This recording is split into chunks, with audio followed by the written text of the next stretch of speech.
What do you do when the war ends but the battle for your soul begins at home? You're on Sergeant Mike Reports. Hit subscribe so you don't miss this. Drop your city and age in the comments. Staff Sergeant Marcus Steele Thompson rolled his tattooed arm across the kitchen table as his wife Linda's voice cut through him like shrapnel. Her words designed to hit every psychological wound that 3 tours in Afghanistan had carved into his psyche. The tattoo running down his forearm bore the names of 7 fallen brothers: Rodriguez, Jackson, Williams, Carter, Murphy, Davis, and Hassan, with the inscription, "They saved me. Now I save me," inked beneath their memory in bold letters that had cost him 2 months' pay and 6 hours of pain that felt like meditation compared to this daily emotional assault. Linda's latest attack focused on his morning routine of checking door locks and windows, a habit that had kept him alive in Kandahar, but now served as ammunition for her psychological warfare. "You're pathetic, Marcus. Checking locks like some paranoid freak. What kind of man comes home from war more broken than when he left?" The irony wasn't lost on him that he'd survived IED explosions, sniper fire, and close quarters combat only to find himself defenseless against the woman who was supposed to be his safe harbor after the storm of deployment. His PTSD symptoms, hypervigilance, insomnia, flashbacks to the day his Humvee hit that roadside bomb, were treated by Linda not as wounds requiring healing, but as character flaws requiring correction through humiliation and isolation. Marcus had learned to endure her verbal assaults in silence, his military training having taught him that real men handled their problems without complaint, even when those problems were slowly destroying his will to live. The apartment that should have been his sanctuary had become another battlefield where he fought a losing war against an enemy who knew exactly where to aim for maximum psychological damage. Marcus's transition from combat veteran to civilian had been complicated by injuries both visible and invisible, with his Purple Heart serving as evidence of the roadside bomb that had nearly killed him, while the deeper wounds remained hidden beneath a facade of stoic masculinity. His wife Linda had initially seemed supportive during his recovery, but her patience had gradually transformed into resentment as his PTSD symptoms persisted beyond what she considered reasonable timeframes for getting over it. The emotional abuse had started subtly: comments about his weakness for needing therapy, isolation from military friends who encouraged his problems, and systematic undermining of his self-worth through constant criticism of behaviors that were actually trauma responses. What would you do when the person you love becomes your greatest enemy? Linda's tactics were sophisticated and deliberate. She would trigger his hypervigilance by moving objects around the house, then mock him for noticing the changes. She would invite strangers over without warning, knowing crowds made him anxious, then criticize his antisocial behavior when he retreated. His military pension provided their primary income, giving Linda financial leverage that she used to control every aspect of his life while simultaneously belittling his service and sacrifice. The friends who had served with him overseas were systematically cut off through Linda's manipulation. She would start arguments whenever they called, create scenes at military events, and guilt Marcus about living in the past whenever he sought connection with people who understood his experiences. The first twist came when Marcus realized that Linda's abuse was following a pattern he'd learned to recognize in interrogation training: systematic isolation, psychological pressure, and exploitation of known vulnerabilities to break down resistance. His own wife was essentially conducting psychological warfare against him, using techniques that enemy forces had employed against captured soldiers, turning his home into a prison where escape seemed impossible. Like if you're hooked already. Marcus's coping mechanisms began deteriorating as Linda's emotional abuse escalated, his sleep becoming even more fractured as nightmares about combat mixed with anxiety about facing another day of psychological torture at home. The tattoo on his arm became his only source of strength, a daily reminder of brothers who had died believing in something larger than themselves while he survived to face this different kind of battlefield. Linda had learned to time her worst attacks for moments when Marcus was most vulnerable, after nightmares, during flashbacks, or when anniversary dates of combat losses triggered his grief responses. What would you do when seeking help feels like admitting defeat to someone who's already convinced you're defeated? His VA appointments became another source of conflict, as Linda would either prevent him from attending or use his therapy sessions as evidence of his mental instability during arguments. She had convinced him that discussing their marital problems with his therapist would be betraying their relationship, effectively cutting off his access to professional help for the domestic abuse he was experiencing. The isolation was so complete that Marcus began questioning his own perceptions of reality, wondering if Linda was right about his problems being character flaws rather than legitimate trauma responses requiring treatment and understanding. His military training had prepared him to endure physical torture, but provided no defense against someone who claimed to love him while systematically destroying his psychological foundations. The second twist came when Marcus discovered that Linda had been intercepting his mail from the VA, preventing him from receiving information about PTSD support groups and benefits he was entitled to as a combat veteran. She had been deliberately sabotaging his recovery while simultaneously blaming him for not healing fast enough, creating a psychological prison where escape required resources and support she was actively preventing him from accessing. Marcus's breaking point came during a particularly vicious argument when Linda mocked the names tattooed on his arm, calling his fallen brothers losers who got themselves killed, while suggesting he should have died with them instead of coming home broken. The psychological assault crossed a line that even his diminished self-worth couldn't accept, triggering a flashback so severe that he found himself barricaded in the bathroom, reliving the IED explosion that had killed 3 of the men whose names were permanently inscribed on his skin. What would you do when the person you married becomes indistinguishable from the enemies you fought overseas? Linda's response to his breakdown was to call the police, claiming he was having a violent episode and needed to be committed for everyone's safety, despite never threatening or harming anyone except himself through slow psychological deterioration. The responding officers were veterans themselves and recognized trauma symptoms rather than criminal behavior. But their presence reinforced Linda's narrative that Marcus was dangerous and unstable, rather than wounded and isolated. His attempt to explain the emotional abuse was dismissed by Linda as typical PTSD paranoia and blame shifting, leaving him feeling even more trapped in a situation where his legitimate trauma responses were being weaponized against him. The incident report from that night became another tool in Linda's arsenal, proof that Marcus was losing his mind and needed her help to function in the civilian society. The third twist came when one of the responding officers, Sergeant Rodriguez, brother to the Rodriguez whose name adorned Marcus's tattoo, recognized the connection and quietly provided Marcus with information about veteran support services that specialized in domestic abuse situations.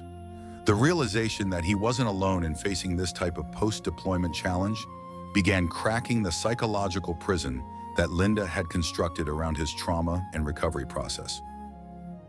Marcus's journey toward recognition and healing began when Sergeant Rodriguez connected him with Dr. Sarah Chen, a young military psychologist who specialized in trauma cases complicated by domestic abuse and recognized the signs that other providers had missed. Dr. Chen's approach was different from previous therapists because she understood that Marcus's PTSD was being weaponized against him rather than treated, creating a dual trauma situation where combat wounds were being deliberately kept open by someone who should have been helping them heal. The initial sessions focused not on his war experiences, but on helping him recognize that emotional abuse was a legitimate form of trauma that could be just as damaging as combat exposure, especially when it targeted existing psychological vulnerabilities. What would you do when someone finally validates experiences you've been told are imaginary? Dr. Chen helped Marcus understand that his hypervigilance, sleep problems, and emotional numbness were normal responses to both combat trauma and ongoing domestic abuse, not character flaws requiring correction through shame and isolation. The therapeutic breakthrough came when Marcus realized that surviving combat had actually made him more vulnerable to domestic abuse because his military training emphasized endurance, sacrifice, and protecting others even at personal cost. Linda had been exploiting these same values that made him an effective soldier, turning his sense of duty and loyalty into weapons against his psychological recovery and self-worth. 6 months of specialized therapy helped Marcus develop strategies for recognizing manipulation tactics while rebuilding the self-confidence that Linda had systematically destroyed through years of psychological warfare disguised as marriage. The revelation that domestic abuse affecting veterans was a recognized pattern rather than personal failure gave Marcus permission to seek help without feeling like he was betraying his military identity or admitting weakness that would dishonor his fallen brothers. Marcus's escape from his abusive marriage required careful planning with Dr. Chen in Veteran Support Services, who understood the unique challenges facing combat veterans in domestic abuse situations.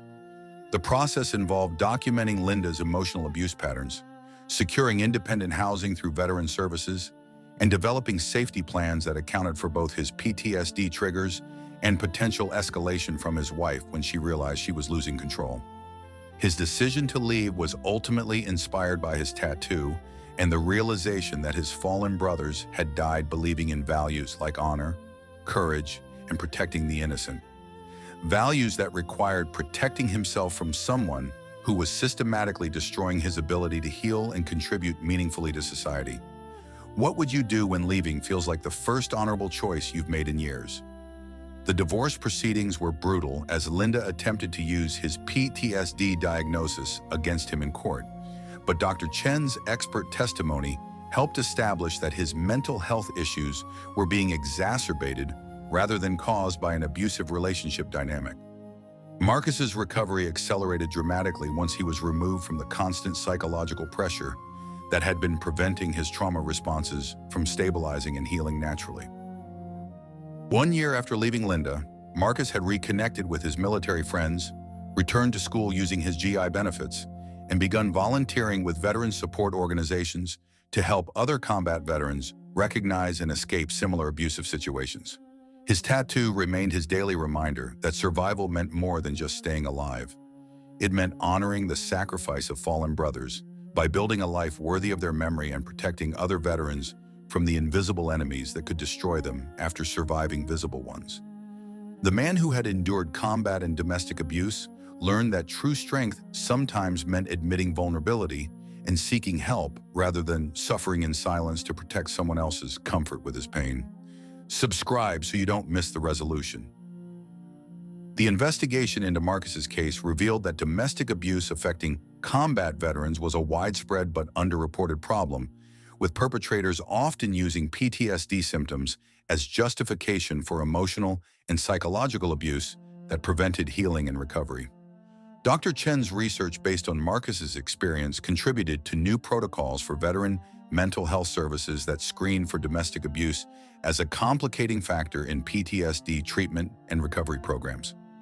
His story became part of training materials for VA counselors and military family support services, helping identify warning signs that distinguish normal relationship stress from deliberate psychological abuse, targeting trauma vulnerabilities.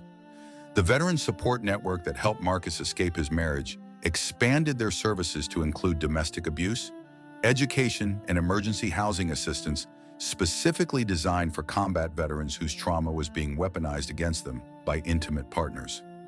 Marcus's recovery journey became a model for other veterans facing similar situations, proving that healing was possible even after years of psychological abuse had complicated original combat trauma with additional layers of betrayal and isolation.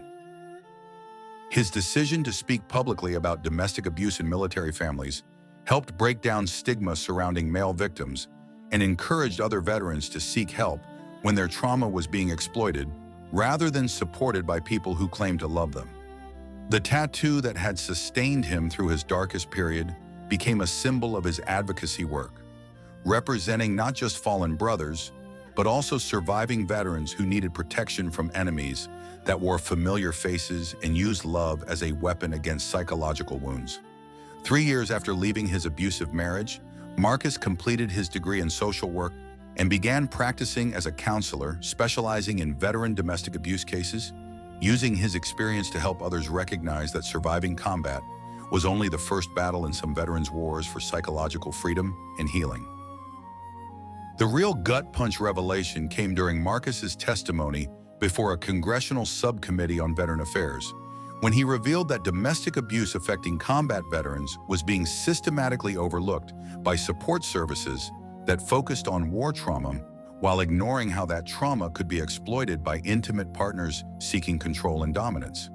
His case had exposed gaps in the military's transition support that left veterans vulnerable to psychological predators who understood how to manipulate trauma responses for personal gain while maintaining plausible deniability about their abusive behavior. Even more shocking was the discovery that Linda had been following patterns of behavior documented in extremist recruitment materials that targeted vulnerable veterans, suggesting that domestic abuse in military families sometimes followed sophisticated psychological warfare techniques rather than typical relationship dysfunction. The VA's investigation revealed that hundreds of combat veterans were receiving inadequate PTSD treatment because their symptoms were being deliberately triggered and maintained by abusive partners who benefited from keeping them psychologically dependent and isolated from support systems. Marcus's tattoo had literally saved his life by providing a tangible connection to values and identity that Linda couldn't manipulate or destroy, proving that recovery often required external anchors that abusers couldn't access or control. His advocacy work led to policy changes requiring domestic abuse screening for all veteran mental health services and mandatory training for military family support personnel on recognizing when trauma symptoms were being weaponized rather than supported. The man who had survived combat only to nearly be destroyed by the person closest to him had transformed his experience into a mission that honored his fallen brothers while protecting living veterans from enemies that hid behind wedding rings and claimed love while practicing psychological warfare. Marcus's story proved that sometimes the most important battles veterans face happen after they come home, and that true honor meant protecting fellow warriors from all enemies, foreign and domestic, visible and invisible, including those who shared their beds and claimed their hearts while systematically destroying their souls.